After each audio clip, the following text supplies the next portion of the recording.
So it looks like we've got another teaser for the rumoured Kill Team kit, this time with a heavy hint that Tau could be getting some Insectoid auxiliaries refreshed. Let's talk about the teasers and what they likely point to.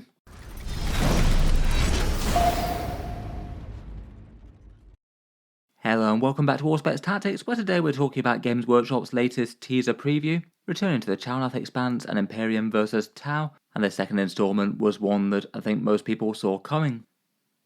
This article is the second one in a Warhammer community teaser series. The first one we had 2 weeks ago now, and it was basically an unusual lore excerpt with Imperium vs Tau. In general, Warhammer community don't just tend to post individual lore excerpts without a bit of context unless they're teasing something, and this one feels like it's really in the same sort of vibe as the whole thing that they did building up to Arcs of Omen, having a numbered series of articles and then culminating in a release. The first one was pretty interesting, with an Imperial focused one, and due to the way that they usually do those sort of lore series, they often tend to alternate between the perspectives, so certainly expecting the next one to be a Tau perspective one, teasing what they're sending into the fight, and it does seem that that's exactly what we've got. As with the last one, the setting for the entire conflict is the Chalnath Expanse, basically the interesting bit of lore that is the Tau Star-Tide Nexus. The idea is that they basically experimented with a whole bunch of warp drives, and when an entire fleet of them was ignited all at the same time, it basically bored kind of a wormhole between their small but mighty empire and a different section of space. And now they've got safe passage to and from the Chalnath Expanse over the other side of the Great Rift in the Ultimar Segmentum, and are busy establishing a little empire there that they call the Neymar Atoll, and doing their normal empire expansion things of going forward and assimilating surrounding space into their empire, either via diplomacy or the Guns of the Firecast when they meet resistance. Part 1 of the series was an update to the lore here, and it basically had Imperial commanders discussing an alpha asset that was in some reason absolutely vital and not something that could be compromised. This one located on a planet called Vulcus in the Cassandra system, which I think was a new addition to the lore and hadn't been mentioned before.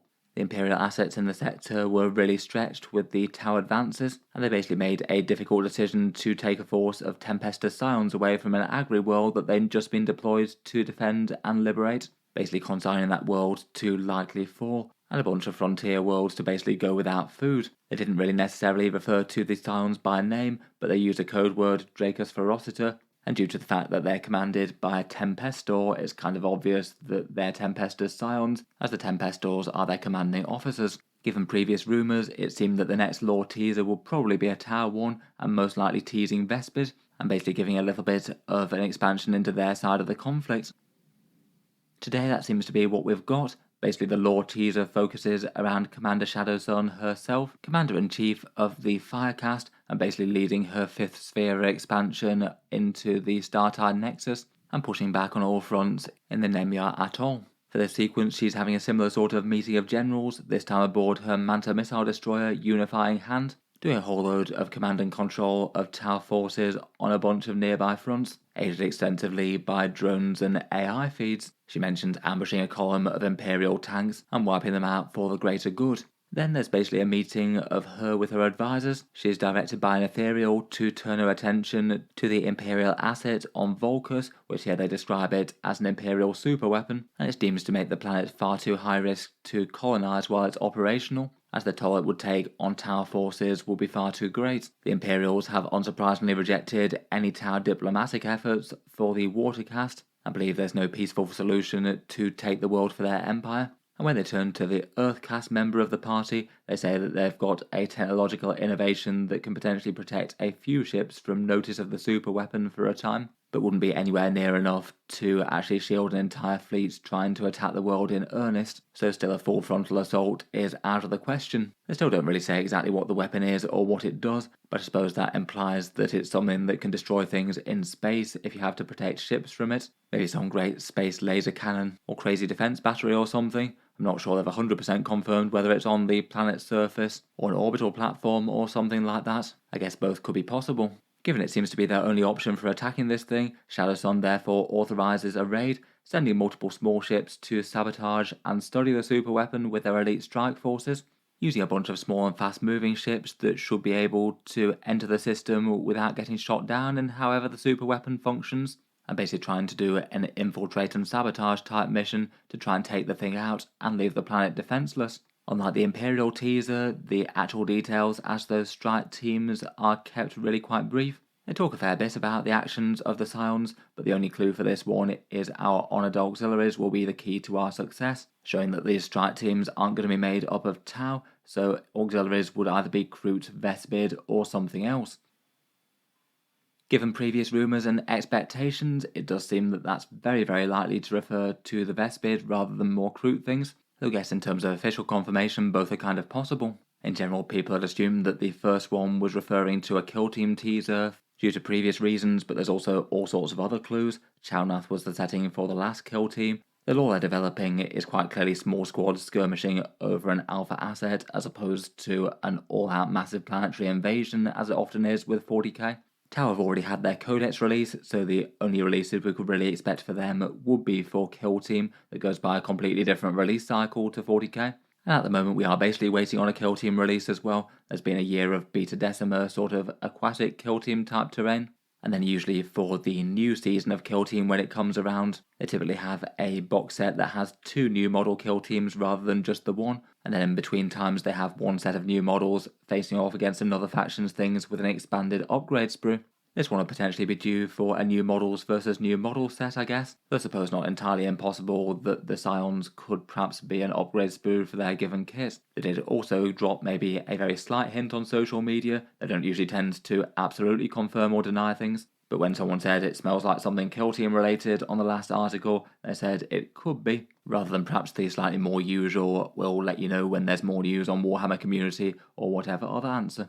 As mentioned, this one's fit well with previous rumours. It was one of Chapter Master Valrak's ones that he talked about, Scions versus Vespid in a box, apparently jumped Scions from that rumour. That's been pretty widely circulated at this point, and I'm not sure if there's been any other corroboration, but all the teasers from that really seems to fit with that very well now. Basically, given that we had the hint for Scions, I did think that if we get a new Tau teaser that's basically teasing Vespid, as this one very much seems to be, it would basically double down and confirm that rumour. It also makes a lot of sense as to why the Vespid weren't updated while all the Kroot were during the Tau Codex release.